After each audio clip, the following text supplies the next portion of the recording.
নমস্কার, গোস্বামী গিনি হাউসের তরফ থেকে আজকে নিয়ে এসেছি লাইট ওয়েটের কিছু পার্লের সেট। 780 মিলিগ্রাম থেকে কিন্তু শুরু। প্রত্যেকটা ডিজাইন আলাদা আলাদা। কুলো আছে, প্রজাপতি আছে, ময়ূর আছে, চৌকো, গোল, পার্লের সঙ্গে আবার হচ্ছে ঝালর। প্রত্যেকটা ডিজাইন কিন্তু ইউনিক ইউনিক। চলুন তাহলে ডিজাইনগুলো দেখে নিই। এই ডিজাইনটা হচ্ছে পার্লের মধ্যে, দেখেন চৌকো ঝালর।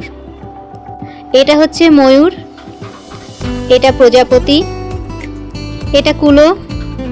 খুব সুন্দর একটা ডিজাইন, খুব সুন্দর সুন্দর। আর ওয়েটটাও কিন্তু একদম লাইট ওয়েট। শঙ্খের মধ্যে ঝুল। এটা একটা ফুলের মধ্যে একটাই পাপড়ি দেওয়া আছে। প্রত্যেকটা ডিজাইন কিন্তু সুন্দর সুন্দর। আরও আমাদের কাছে রয়েছে নিত্য নতুন কালেকশন, তাই আজই ভিজিট করুন। আর একটা কথা, রাখি বন্ধন উপলক্ষে যেই অফারটি শুরু হয়েছিল তার সীমিত সময় 28শে আগস্ট 2026। তাই আর দেরি না করে আজই আসুন সবার পছন্দের গোস্বামী গিনি হাউসে। আমাদের ঠিকানা রাজীব গান্ধী পৌর মার্কেট, মঙ্গলবাড়ি, মালদা। আমাদের mega showroom Rabindra Avenue, Malda. তাহলে আজকের জন্য এইটুকুই। দেখা হচ্ছে অন্য কোনো ভিডিওতে। ধন্যবাদ।